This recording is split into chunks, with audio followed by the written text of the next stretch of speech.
A reading from the book of Exodus. The Lord said to Moses, "Why do you cry out to me? Tell the Israelites to go forward. But you, lift up your staff and stretch out your hand over the sea and divide it that the Israelites may go into the sea on dry ground. Then I will harden the hearts of the Egyptians so that they will go in after them. And so I will gain glory for myself over Pharaoh and all his army, his chariots and his chariot drivers. And the Egyptians shall know that I am the Lord when I have gained glory for myself over Pharaoh, his chariots and his chariot drivers." The angel of God who was going before the Israelite army moved and went behind them, and the pillar of cloud moved from in front of them and took its place behind them. It came between the army of Egypt and the army of Israel.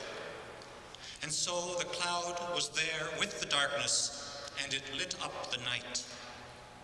One did not come near the other all night. Then Moses stretched out his hand over the sea. The Lord drove back the sea with a strong east wind all night and turned the sea into dry land, and the waters were divided. The Israelites went into the sea on dry ground, the waters forming a wall for them on their right and on their left. The Egyptians pursued and went into the sea after them, all of Pharaoh's horses, chariots, and chariot drivers. At the morning watch, the Lord, in the pillar of fire and cloud, looked down upon the Egyptian army and threw the Egyptian army into panic.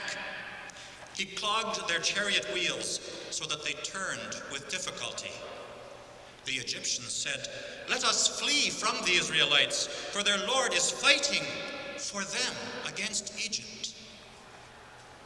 Then the Lord said to Moses, "Stretch out your hand over the sea, that the water may come back upon the Egyptians, upon their chariots and their chariot drivers." So Moses stretched out his hand over the sea, and at dawn the sea returned to its normal depth. As the Egyptians fled before it, the Lord tossed the Egyptians into the sea.